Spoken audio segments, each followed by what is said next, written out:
Corté, au cœur de la Corse, un nid d'aigle. C'est ici que tout commence. Le 9 mai 1769, à Ponte Nuovo, les soldats de Louis XV taillent en pièces les hommes de Paoli. Cela en est fini des rêves d'indépendance. La France, qui a acheté l'île aux Génois, est désormais chez elle.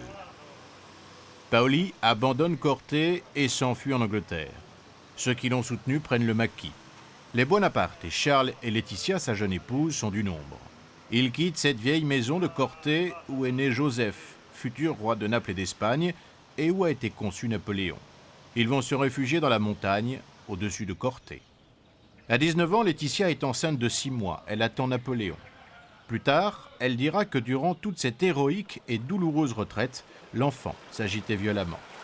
Des semaines d'errance qui font basculer Charles dans le camp des vainqueurs, les Buonaparte se rallient aux Français. Il était temps, Laetitia, dont le terme approche, peut rentrer dans sa maison d'Ajaccio. D'origine italienne, les Buonaparte se sont installés à Ajaccio au XVe siècle. Aujourd'hui, le souvenir du plus illustre d'entre eux marque la ville de son empreinte. Rue Bonaparte, avenue du Premier Consul, cours Napoléon, place d'Austerlitz, Ajaccio s'est donné corps et âme au grand homme. À l'ouest de la cité, la place du général de Gaulle, inaugurée en 1802 et baptisée alors place Bonaparte. Entouré de ses 4 frères, Napoléon en costume d'empereur romain semble veiller sur sa ville natale. Adossée au vieux quartier et faisant face à la mer, la cathédrale Notre-Dame de la Miséricorde. Restaurée récemment, l'édifice a retrouvé ses couleurs vives originelles. Le 15 août 1769, Laetitia assiste à la grand-messe. Prise des premières douleurs, elle a juste le temps de rentrer chez elle. Elle accouche d'un fils que l'on prénomme Napoléon. Il sera baptisé sur ses fonds de marbre blanc.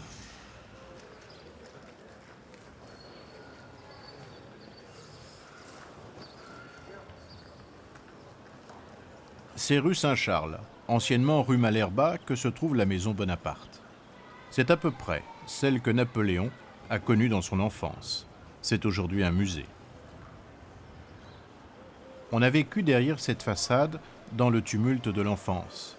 Élisa, Lucien, Louis, Caroline, Pauline et Jérôme, régulièrement, la famille Bonaparte s'agrandissait.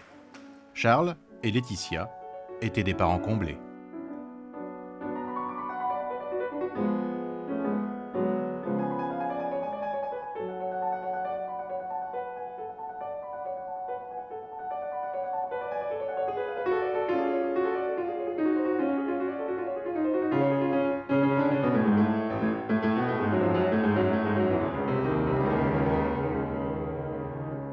C'est ici, dans cette pièce, que Napoléon est venu au monde.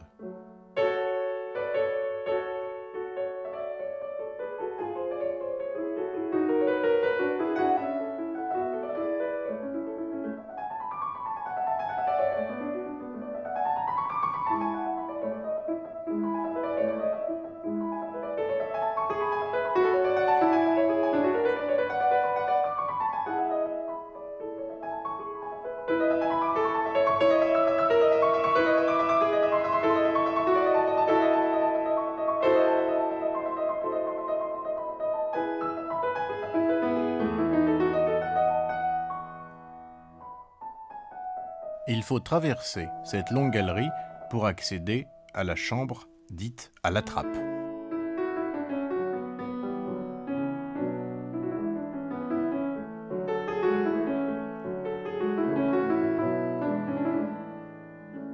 Au pied de la commode, cette fameuse trappe par laquelle Napoléon aurait échappé aux paolistes qui voulaient l'assassiner. Laetitia éleva ses enfants avec beaucoup d'amour, mais d'une main de fer. Devenue sous l'Empire Madame Mère, elle racontait en riant que personne au monde n'avait giflé tant de futurs rois et reines. Naboulio, c'est ainsi que l'on appelait Napoléon enfant, s'isolait souvent dans cette grotte. Une légende sur laquelle veille la silhouette familière de l'empereur, petit chapeau et redingote grise. On a l'impression que les montagnes se sont brisées exprès pour lui faire un cadre à sa mesure.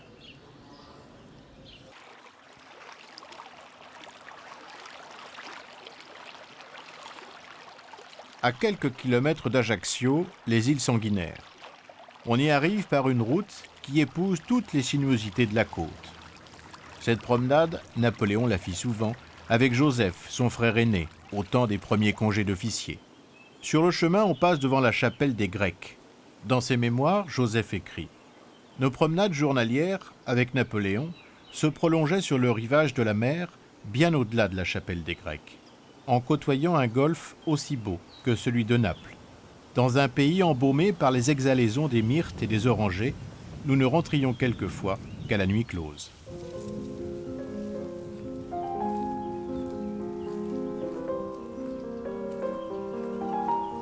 Dominant Ajaccio, caché dans une mer d'oliviers, les Milelli, la maison de campagne des Bonaparte.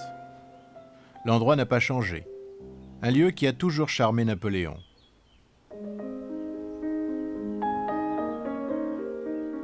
Son dernier séjour ici date d'octobre 1799. Il revenait d'Égypte, sa dernière escale en Corse. Il y a bien longtemps qu'Ajaccio n'est plus ceinte de remparts. Seule subsiste la citadelle, qui est aujourd'hui encore sous l'autorité militaire. Mais revenons au mois de juillet 1790. Le vent de la Révolution souffle sur la France et une nouvelle fait le tour de l'île. Paoli est de retour. Babot, comme on appelle le vieux dictateur corse, rentre au pays avec une ambition secrète, l'indépendance de l'île. Bonaparte, jeune officier d'artillerie, fidèle à son rêve d'autonomie corse, ne peut être que séduit. Ici, au 44 de la rue Fesch, en janvier 91, Bonaparte s'enflamme contre le député Buttafuoco, accusé de trahir les patriotes corses. Mais Paoli se méfie chaque jour un peu plus des Bonaparte. Napoléon, loyal à la France, n'accepte plus les dérives du vieux chef corse. En mai 93, poursuivi par les paolistes, il trouvera asile dans cette maison, au 28 de la rue Fesch. Un mois avant, à Paris, la Convention a décidé l'arrestation de Paoli, toute l'île est en émoi.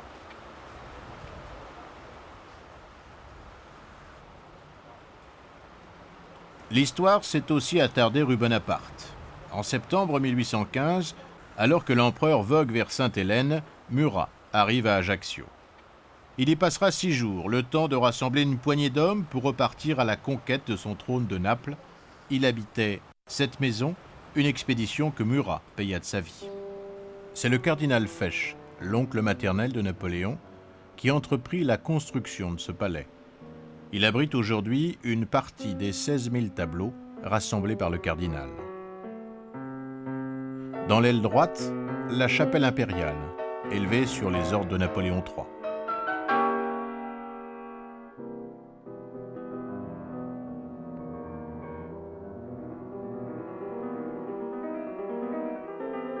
Les parents de Napoléon, son oncle Fesch et 7 autres membres de la famille dorment dans le caveau de la chapelle impériale.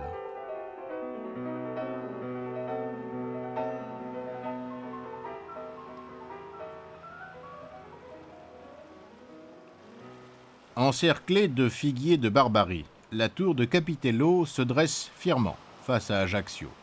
On raconte que Bonaparte s'y réfugia 3 jours au printemps 1793 lors des affrontements entre les paolistes et les Français. C'est en tout cas au pied de la tour qu'il embarque sa mère et ses jeunes frères et sœurs poursuivis par les paolistes. Leur maison d'Ajaccio a été pillée et saccagée.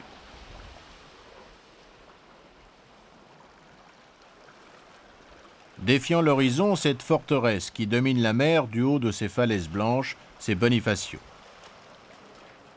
En février 1793, quelques semaines avant la rupture avec Paoli, Bonaparte occupe cette maison. Lieutenant-colonel en second du bataillon des volontaires corses, il a pour mission d'investir la petite île de la Maddalena, puis d'attaquer la Sardaigne. L'expédition tournera court, torpillée en sous-main par Paoli. Autre visiteur illustre, Charles Quint, qui en 1541, de retour d'Afrique, logea juste en face de la maison où vécut Bonaparte.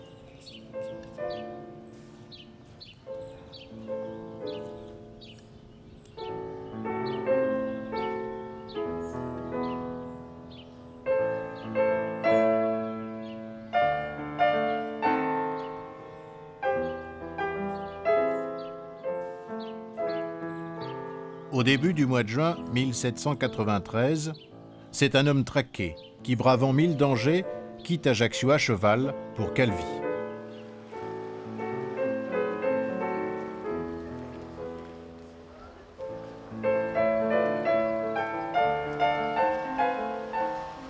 Il retrouve les siens chez son parrain, dans cette maison.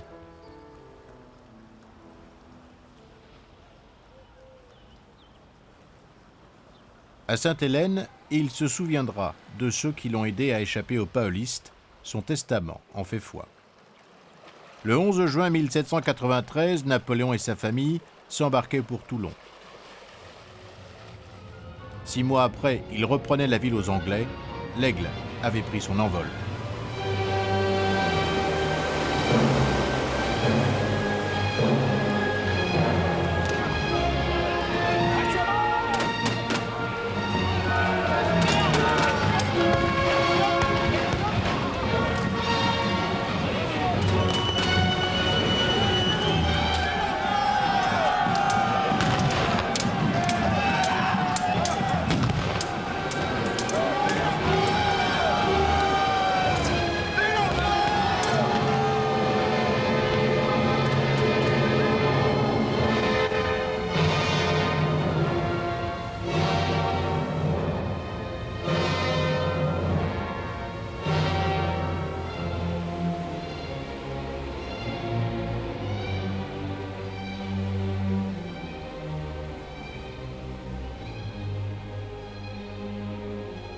Le 3 mai 1814, le temps est radieux.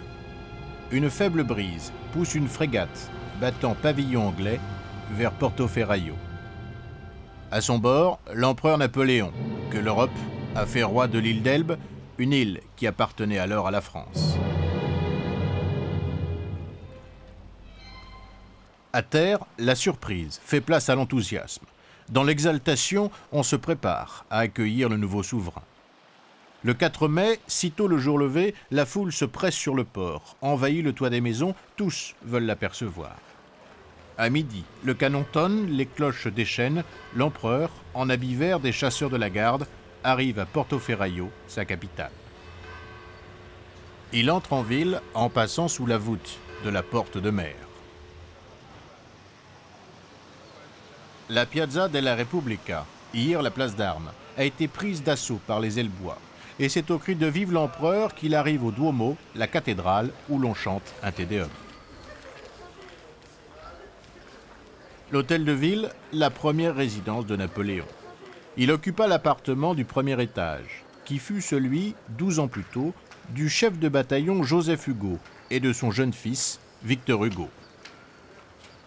Ici, durant près de 3 semaines, l'empereur se transforma en architecte, traçant les plans de sa future résidence, le palais des Moulinis. Dans cette auberge, dont seul le nom a changé, les soldats de la garde venaient trinquer à la santé de Napoléon. Sur le papier, l'empereur avait droit à 400 hommes de sa garde. Le général Cambronne lui en amena le double. Les chasseurs à pied de la vieille garde logeaient ici, dans l'ancien couvent Saint-François.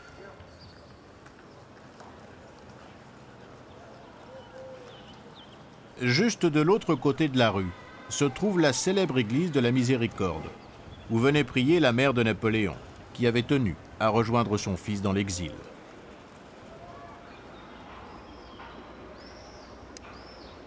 L'endroit a traversé le temps sans souffrir.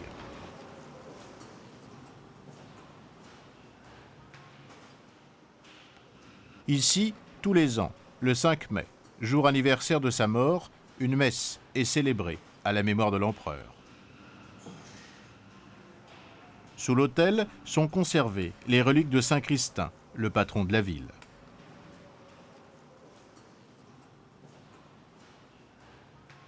Sur cette plaque de marbre, l'histoire de cette grosse couronne de bois doré qui ornait le sommet de la loge impériale du théâtre de Porto Ferraio.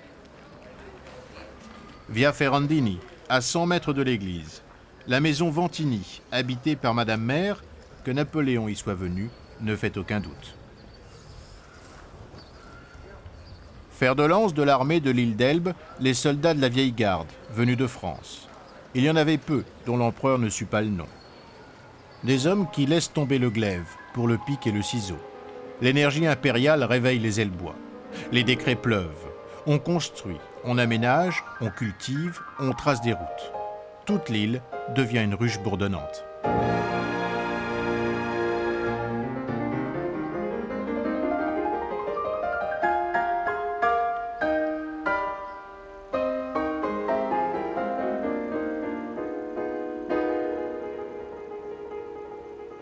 Abritée entre le fort de l'Étoile et celui du Faucon, cette maison toute simple, c'est le palais impérial des Moulinis, les Tuileries de l'île d'Elbe.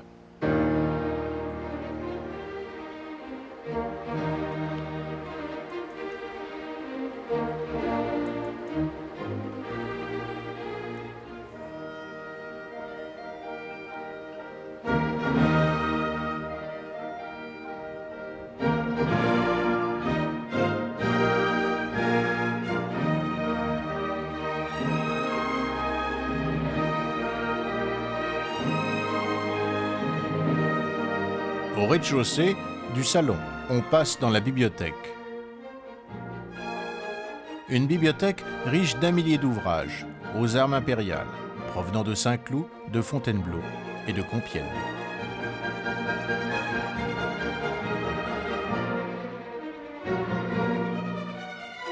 Attenante à la bibliothèque, la modeste chambre à coucher de Napoléon.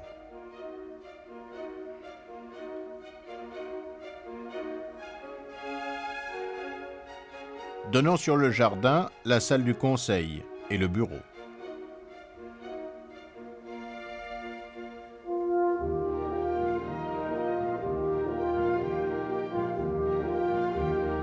À l'étage, le grand salon.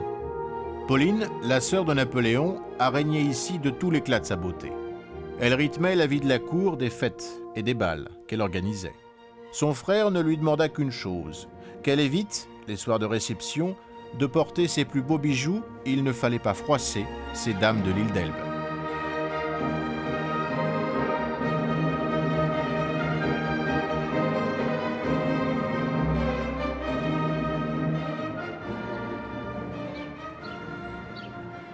Le jardin à l'italienne est toujours surveillé par Pauline, immortalisé par cette sculpture de Canova. Tôt le matin, Napoléon aimait à s'y promener, en tête-à-tête avec son destin.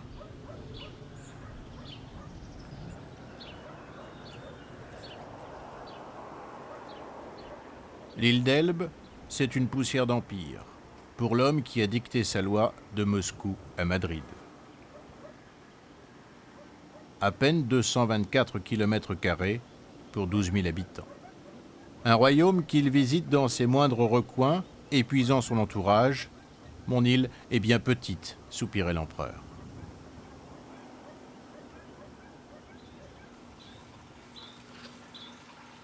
Au cœur de l'île, à l'ombre du village de Poggio, coule une source.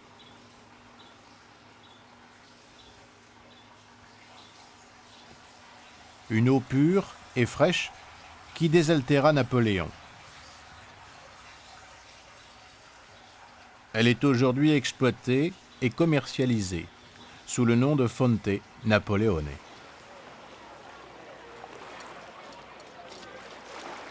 Sentinelle de pierre, ce donjon veille sur Rio Marina et ses mines de fer, à l'époque la principale richesse de l'île.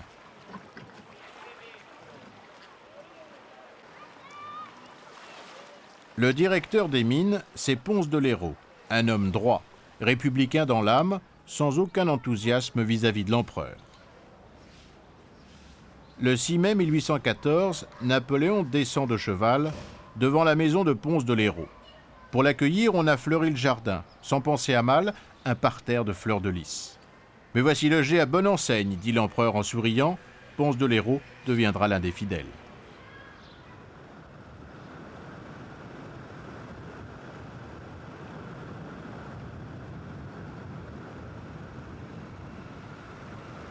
Traversons l'île pour rejoindre Marciana Marina. C'est le 1er septembre 1814 que Marie Velesca et Alexandre, son jeune fils, débarquent dans ce petit port. Alexandre, c'est le fruit des amours de Napoléon et de la jolie Polonaise, rencontrée à Varsovie en 1807.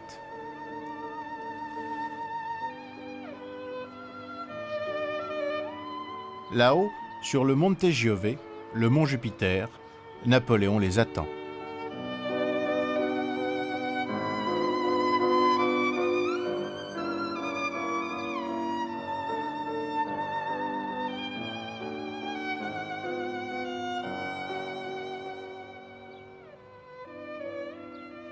Il a fait dresser sa tente de campagne aux abords du sanctuaire de la Madone.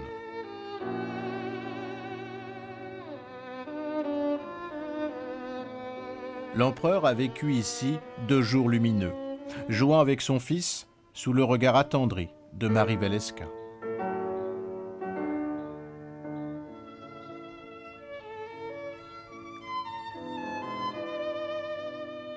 Mais le rêve a pris fin trop vite. Il a dû se résigner à renvoyer la mère et l'enfant. Car il voulait encore croire que sa femme, l'impératrice Marie-Louise et le petit roi de Rome allaient venir le rejoindre. Une illusion. Jamais il ne les revit.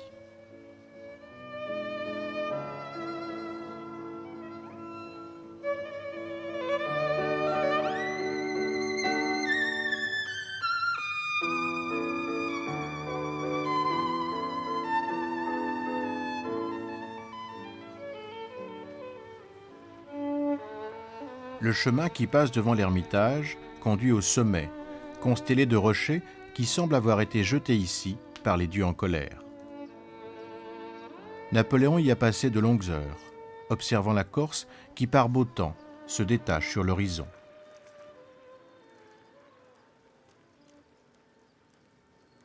Porto Longone, aujourd'hui Porto Azzurro.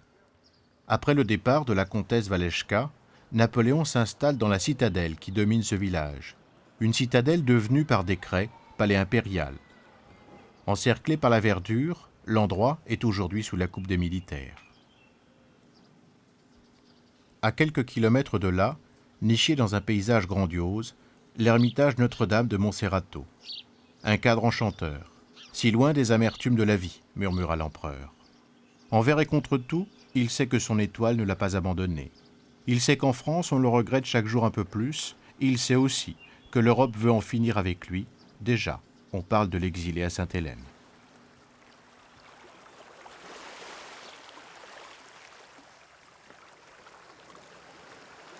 Dans le golfe de Procchio, Pauline, la sœur préférée de Napoléon, aimait à se baigner nue avec le soleil pour témoin. Cet îlot rocheux porte son nom. Pauline, au grand cœur, qui n'hésita pas à vendre ses diamants pour permettre à Napoléon d'acquérir sa maison de San Martino, à quelques kilomètres de Portoferraio. Cet édifice imposant n'existait pas. C'est le prince Demidov, son neveu par alliance, qui le fit construire en 1851. Aujourd'hui, ce palais sert d'écrin à des manifestations culturelles.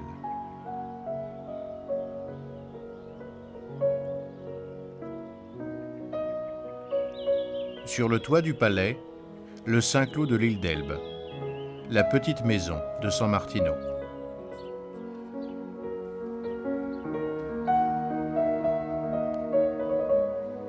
De sa chambre, il pouvait passer dans son cabinet de travail ou dans sa salle de bain.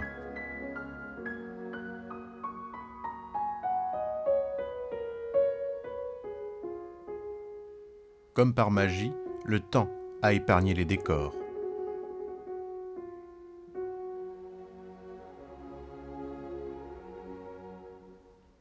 La salle des pyramides servait de salle à manger. C'est le joyau de cette demeure. On devine sans mal quel souvenir de jeunesse elle rappelait à l'empereur et à ses compagnons.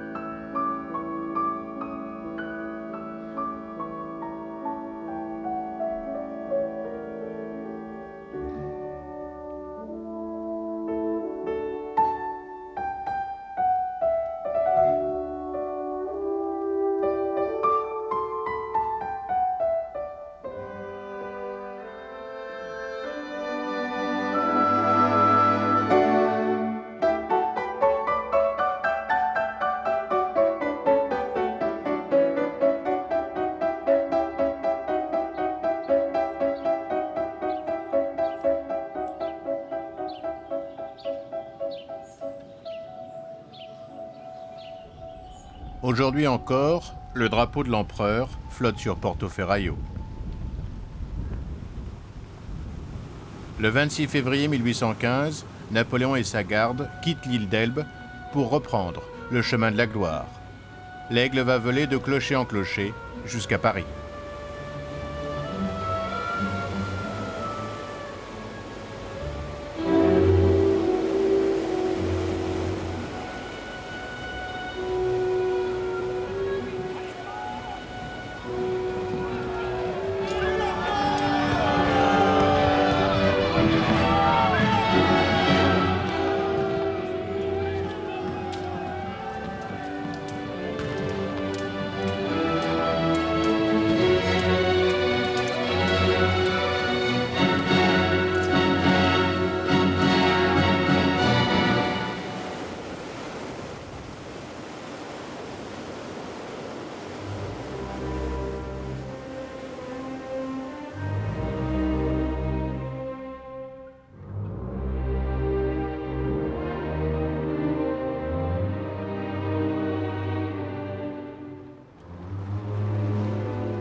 La côte de France n'est plus qu'un trait entre ciel et mer.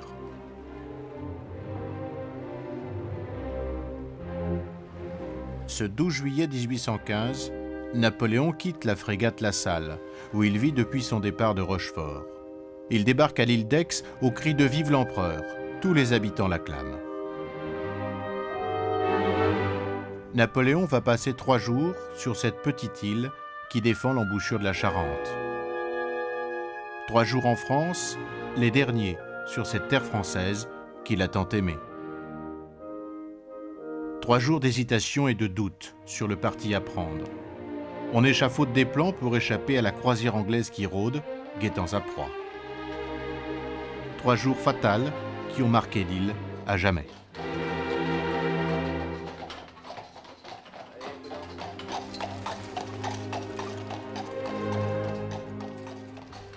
C'est dans cette maison, aujourd'hui un musée grâce à la famille Gourgaud, que tout va se jouer.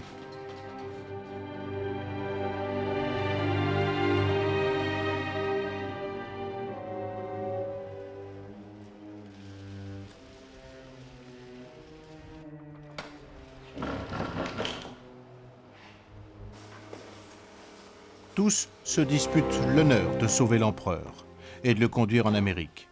Joseph, son frère, imagine même de se livrer aux Anglais en se faisant passer pour Napoléon. Ému, l'empereur l'embrasse et refuse. Il refusera toutes les propositions.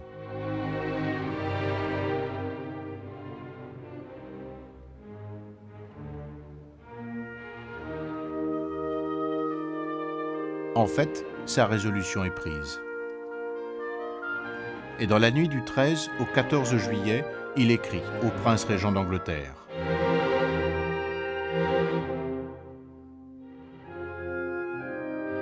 Napoléon scelle son destin ici, dans cette petite chambre qu'il occupa 3 jours durant. La pendule s'est figée dans le temps. Comme toutes celles de ce musée, elle marque l'heure de la mort de l'empereur.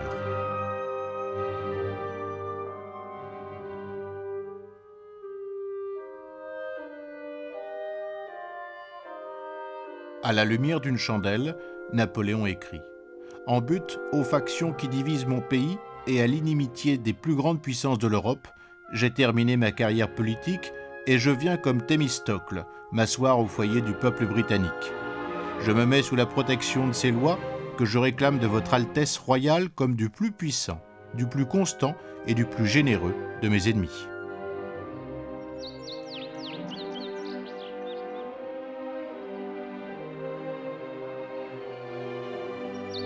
Au pied de son balcon, cet arbre, qu'il a planté en 1808 lors de son premier séjour à l'île d'Aix, le temps des jours heureux.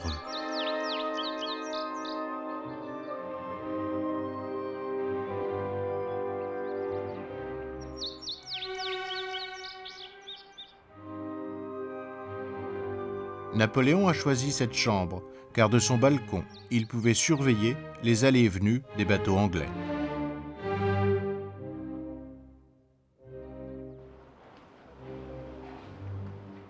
Le 15 juillet 1815, il va se livrer. Il revêt l'uniforme des chasseurs de la garde et se coiffe du petit chapeau.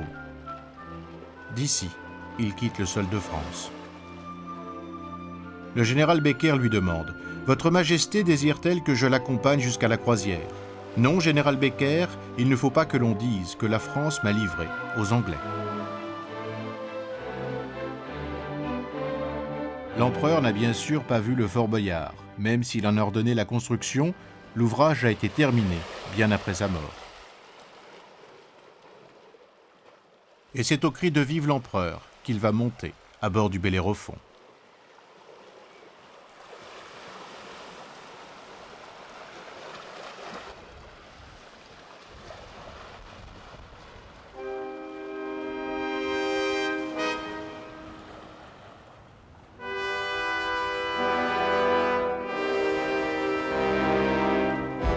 Cette Bastille des mers sortie des flots, cette forteresse de basalte noir, c'est Sainte-Hélène. Vision terrible. C'est exactement celle qu'a eue l'empereur le 15 octobre 1815, après 67 jours de mer. À l'aide de sa lorgnette, il inspecte cet amoncellement de rochers et sans dire un mot regagne sa cabine pour travailler avec Lascaz.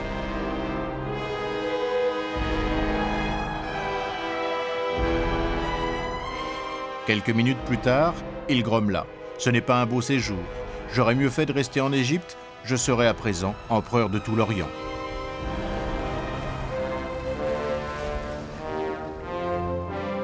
Aujourd'hui, Sainte-Hélène est toujours aussi éloignée du reste du monde. Il n'y a pas d'aéroport. Partant d'Angleterre, il faut 15 jours de mer pour y arriver.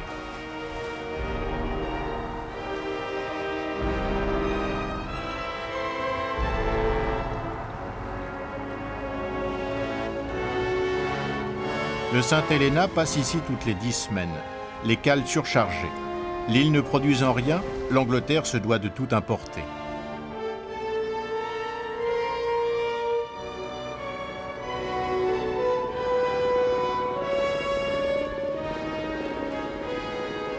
Il fait déjà nuit lorsque l'empereur débarque.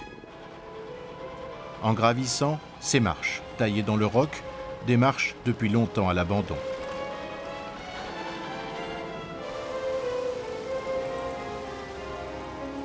Aujourd'hui, on rejoint toujours la terre ferme en chaloupe, et toute l'île est sur le quai pour vous accueillir. Le passage du Saint-Helena est la seule distraction de ces gens.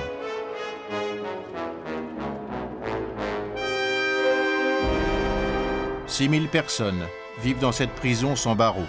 La moitié habite Jamestown, ce bourg, étranglé entre deux falaises. » L'empereur a passé sa première nuit à Porteous House. La maison se dressait ici, à la place de ce parking de cars.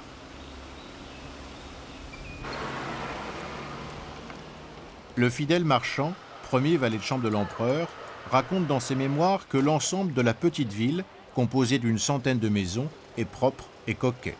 Cela n'a pas changé, si ce n'est le nombre des maisons.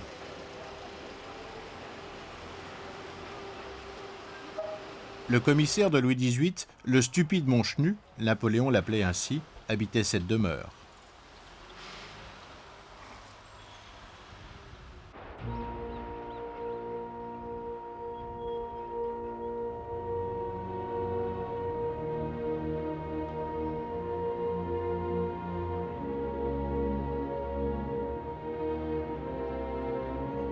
Le 20 octobre 1815, l'empereur s'installe pour 6 semaines au Briard. Un modeste pavillon que M. Balcombe, riche négociant colonial, a fait construire pour donner des goûters aux enfants. Il va y passer ce que l'on est tenté d'appeler les jours roses de la captivité, entouré de la sympathie de ses hôtes, de l'espièglerie de Miss Betsy et des soins de Lascaz.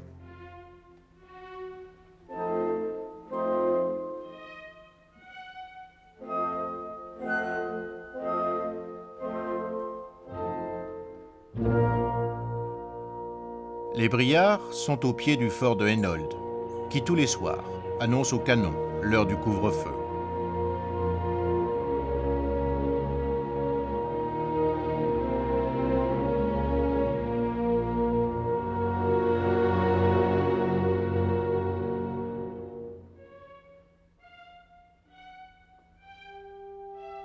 L'empereur a parcouru ces collines, jusqu'à cette chute d'eau, un coin dont il aimait la fraîcheur.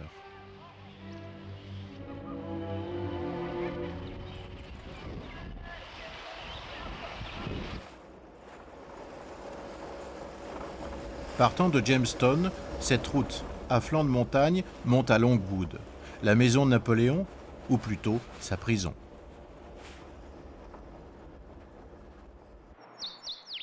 Avant d'y arriver, on passe par Udgate.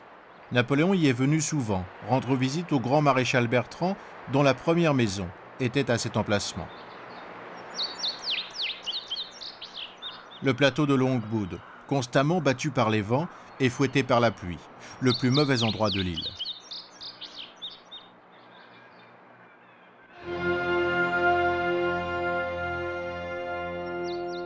Ici, on passe en France. Longwood et la vallée de la Tombe, en tout une vingtaine d'hectares, achetés par Napoléon III à la reine Victoria en 1858, aujourd'hui propriété de l'État français.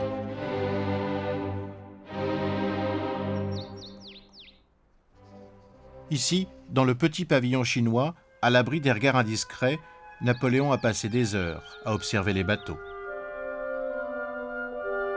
En 1819, il a fait aménager ses jardins pour tromper l'ennui. Le bac a la forme de son chapeau, tout comme la grotte, une idée du grand maréchal Bertrand.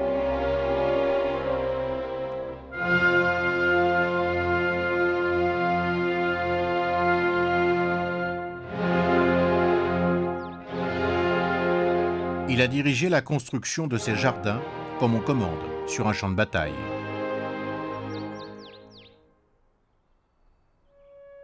Le jardin d'Ali, celui de Marchand, celui de Novéraz, tous ont été mis à contribution.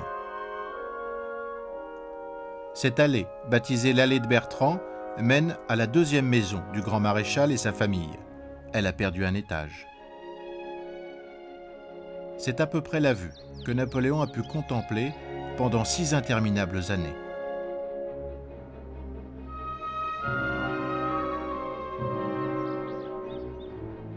Derrière Longwood, les communs, où vivaient Montholon et les siens, ainsi que le général Gourgaud.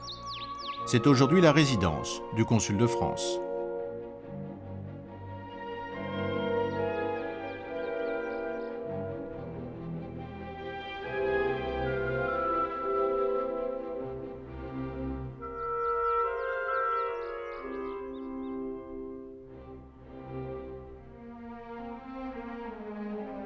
À quelques mètres de la maison, l'arbre préféré de l'empereur. Sous ses feuillages, il aimait à lire et à rêver.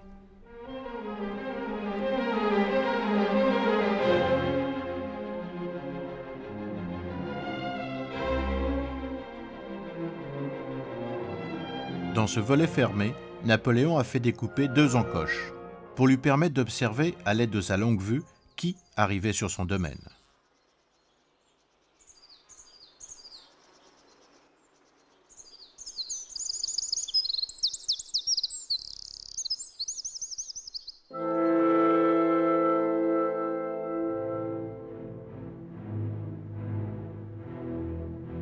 Sur ce billard, original, l'empereur dépliait ses cartes et les mains dans le dos, arpentait la pièce en dictant ses mémoires.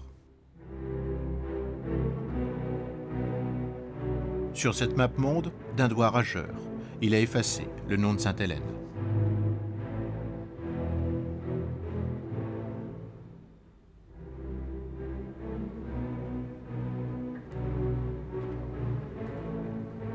C'est ici, dans le salon, exactement à cet emplacement, que l'empereur Napoléon a rendu son dernier souffle.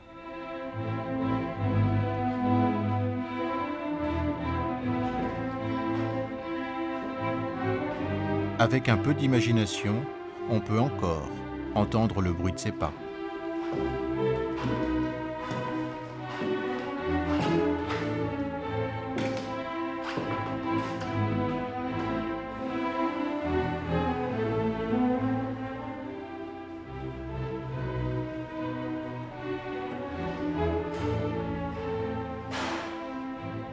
Quittons la salle à manger pour son intérieur. Là, ses nuits ont été plus longues que ses jours. Quelques mètres carrés pour l'homme habitué au plus beau palais d'Europe.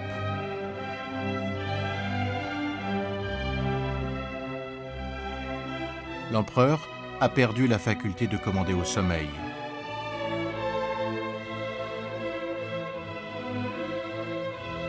Réfugié dans ses souvenirs, il passait d'un de ses lits de camp à l'autre à la recherche du repos.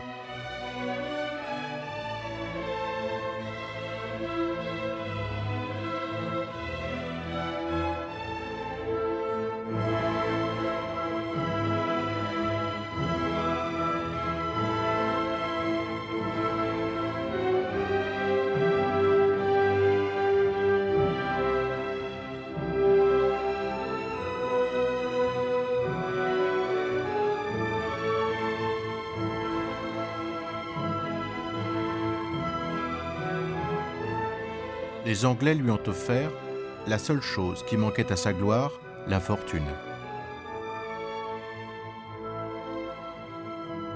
De la salle de bain, on passe à la petite chambre de marchand, dont Napoléon dira « Les services qu'il m'a rendus sont ceux d'un ami ». Voilà ce qu'est devenu Longwood après la mort de l'empereur. Voilà ce que les Anglais en ont fait, une ferme. À Brienne, sur son cahier d'écolier, Bonaparte écrivait « Sainte-Hélène, petite île ». Il ne s'était pas trompé, à peine la taille de Paris. C'est un 18 août, au XVIe siècle, jour de la Sainte-Hélène, que l'île a été découverte. À Plantation House, rien n'a changé, si ce n'est le nom du gouverneur.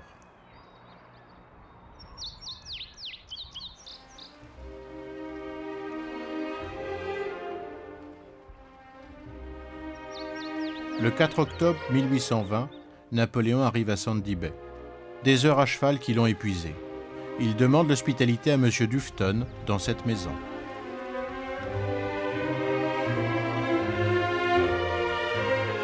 Cela sera sa dernière promenade.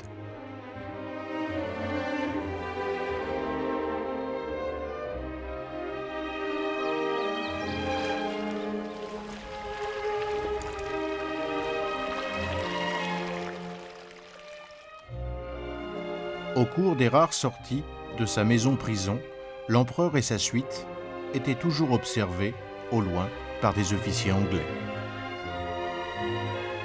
Des milliers de soldats étaient chargés de sa surveillance.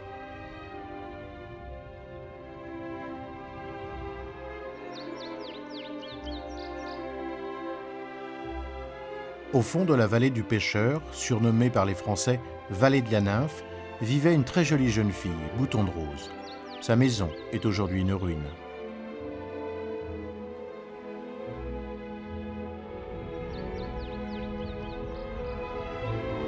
L'empereur est aussi venu ici, à flanc de colline, dans la maison de Miss Manson.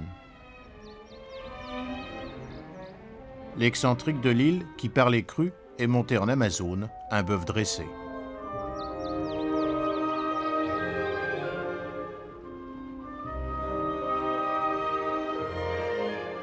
C'est par ce chemin, redécouvert par Michel Martineau, le consul de France, que Napoléon est descendu au fond de cette vallée, appelée le bol à Ponche du Diable.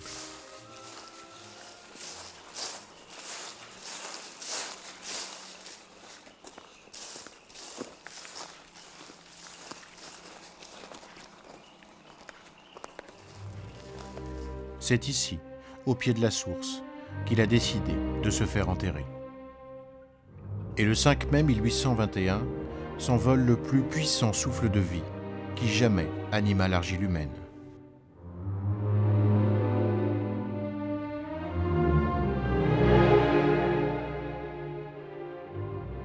Si depuis longtemps le saule qui abritait la tombe n'est plus, victime de la ferveur des pèlerins, cet arbre, lui, a tout vu.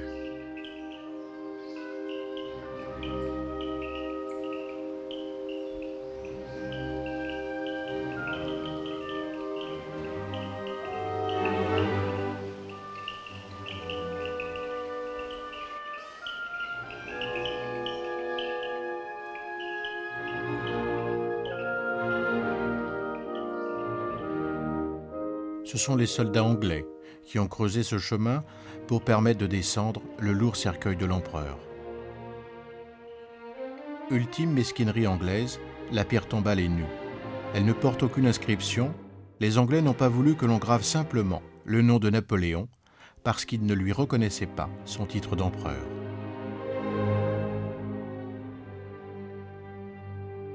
J'ai porté la couronne impériale de France, la couronne de fer de l'Italie, et maintenant l'Angleterre m'en a donné une autre, plus grande encore et plus glorieuse, celle portée par le Sauveur du monde, une couronne d'épines.